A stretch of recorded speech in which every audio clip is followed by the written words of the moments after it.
Today I'm showing you how I built a panorama of a lovely grey cabin in the middle of the Arctic. I'll walk you through from the original raw files that I shot and show you my finer points of finishing in Photoshop. This location is Grovfjord, and that's about halfway between Tromsø and Lofoten in Arctic Norway. So here's the 4 files I have in my folder that I shot. Now normally I shoot 6 images, this time I've shot 4, and I'll explain why as we build that in the raw converter. So up we go on the left side to film strip, select all, then back in, merge to panorama. You can see why I shot the 4 images clearly now. We've tapped on cylindrical, too wide. We go back to spherical, and I won't use the boundary warp tool at all this time, which is unusual often for me. The reason being is this is a kind of restrictive panorama. You can find panoramas anywhere, and this is one example. Click Save so that the panorama can be merged, and then move that image into Photoshop. Now carefully watch what you're doing as the program builds its panorama. Work your shadows right up. Be careful with your whites and also your highlights. We don't want to take them all the way down to naught. Interestingly, we've shot snow. It has texture. We need to bring that out in the photograph, and a little bit of clarity always helps too. Pump up the vibrance a bit because the trees just need that pop of colour. Now look at our temperature and our tint. Not too much tint. It is a cool scene, so we need to be careful. Also, work your exposure and contrast. Tweak it a little bit more so you get it just right. Remember that snow is white. We want that lovely and bright. We can now open the image.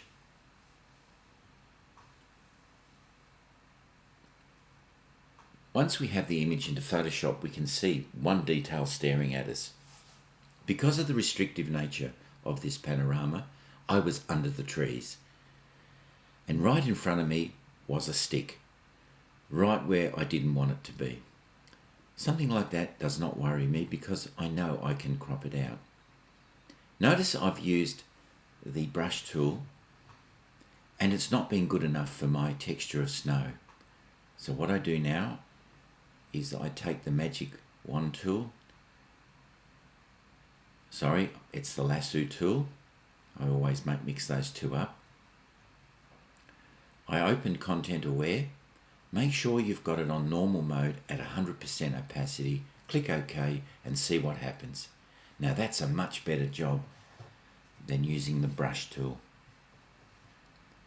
Okay, we can now start to look round the whole panorama with our brush tool to see if there's anything in this photograph that we don't want. And yes, there's a lot of things in here.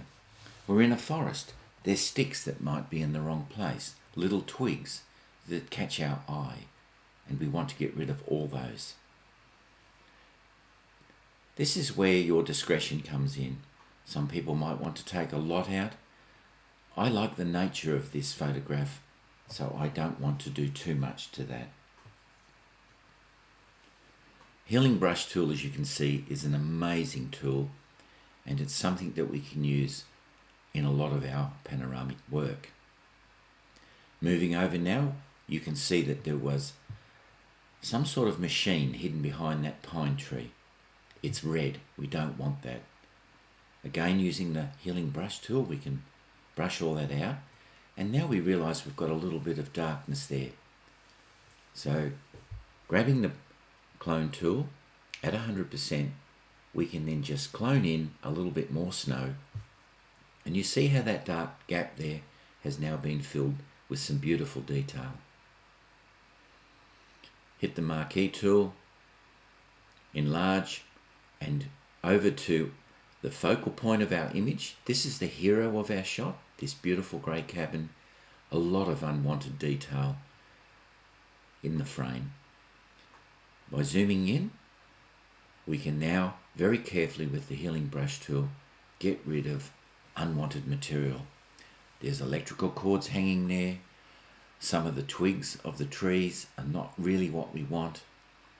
And carefully selecting each piece as we've enlarged the photograph, we can then carefully get rid of all this unwanted things like the twigs and the cord and the cable, and make our image at this particular spot of the photograph more pleasing to the eye. This is something very personal. Some people mightn't want to do so much here. I like to make it clean where possible. Don't go overboard. Just work it until you think it's enough. I like the idea that there is a tree there with the twigs, and I think I've got rid of quite a bit. Now taking the clone tool, I'm going to just fix up little bits of the board. And you can see that sometimes we don't do it correctly the first time. And that's not a problem at all, because we can go over to our history and just go back a bit.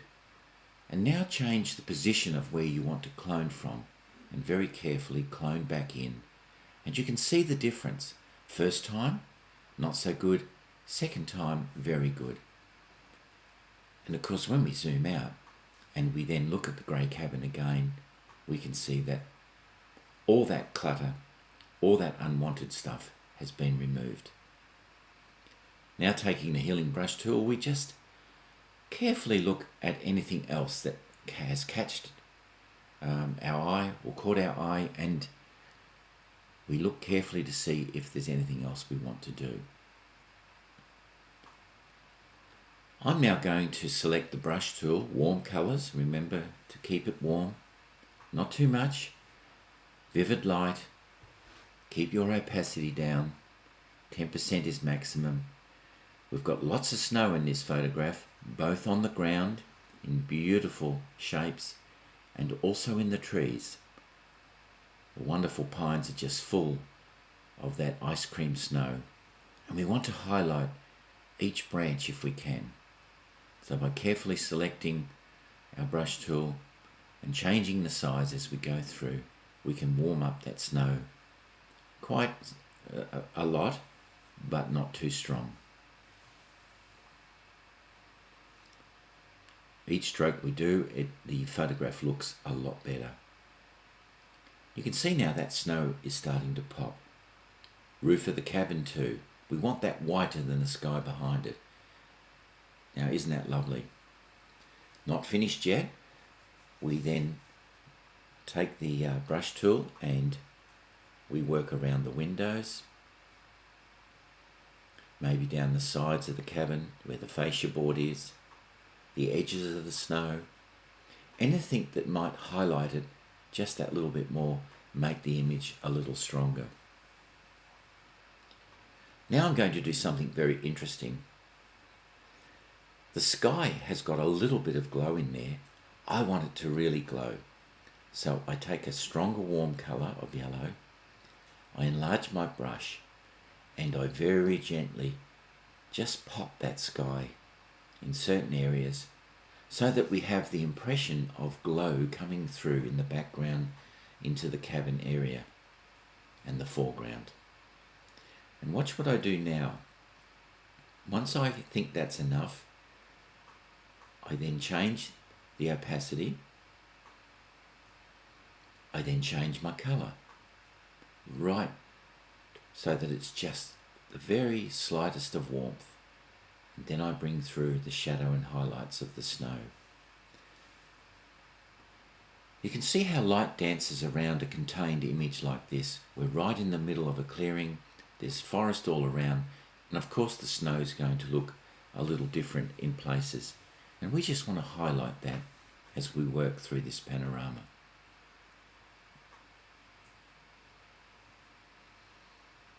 Now going to choose vibrance. I always touch up at the end of my panoramas with a little vibrance. Then I pop down to either choosing levels or curves, this time levels again. We can see that the histogram is almost correct, but we just want to pop it a little bit more, so the black just under the pyramid and the grey slider towards it. Flatten that. Now we're going to take a very, very grey shade of blue, and I'm going to do one of my favourite things with the gradient tool.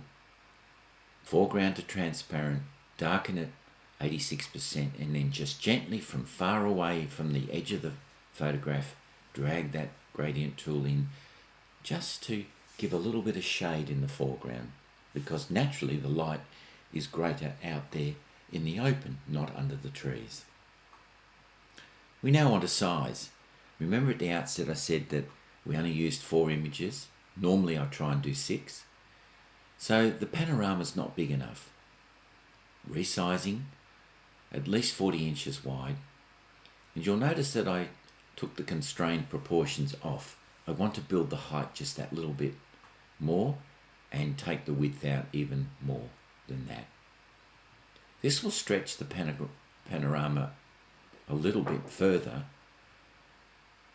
but it won't change the overall look of the scene. Remember, we're enlarging, so it's a powerful amount of work goes into this with the program. We have to sit here and watch it for a few seconds as it builds. And there it is.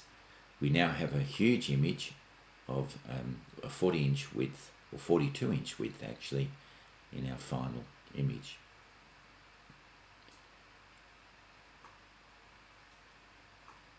I have told you before about a stroke. I love to do that, and that's just to show off the image on our computer and just give it that final finish.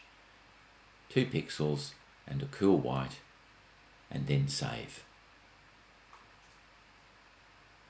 Usually in the same folder where my raw files are. So that's the finished image, but I want to do something special today.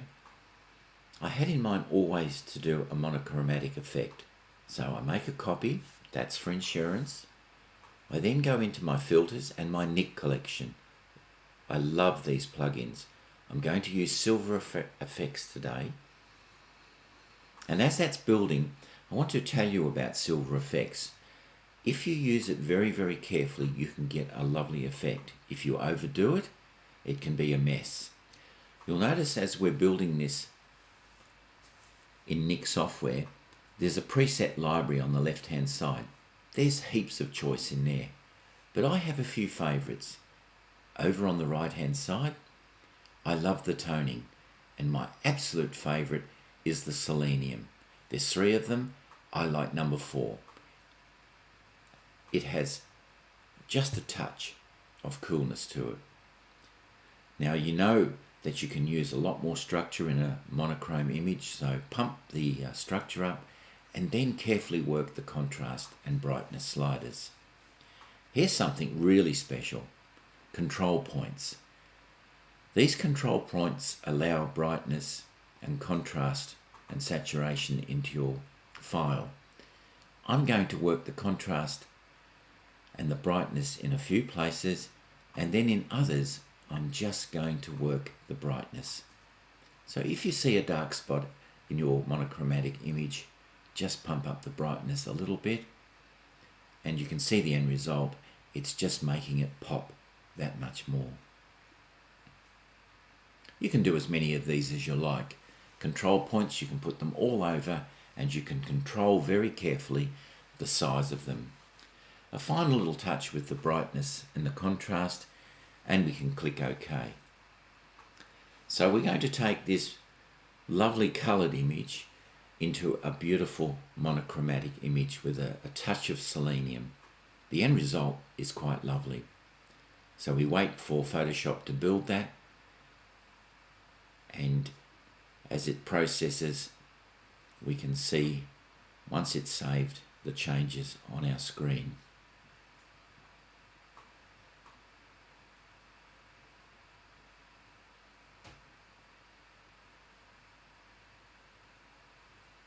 It's a large file, so it takes a minute or two.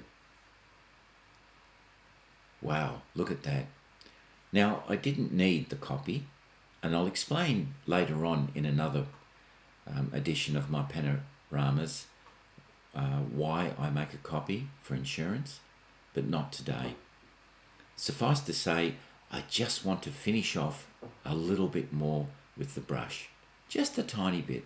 So I'm choosing cool this time in the family of blue. Carefully select the size of my brush, keep the opacity down as always, and just do a final touch around the snow on the trees and that beautiful light and shade that's in the snow in the foreground. The more definition we have there, the more the viewer looks towards that beautiful cabin. Okay, I can't do any more to that. I think it's wonderful as it is, so I save it. I put an M in front of the code, which means that I now have two versions of that file. I have a coloured version, which I've saved, and now I have a monochromatic version.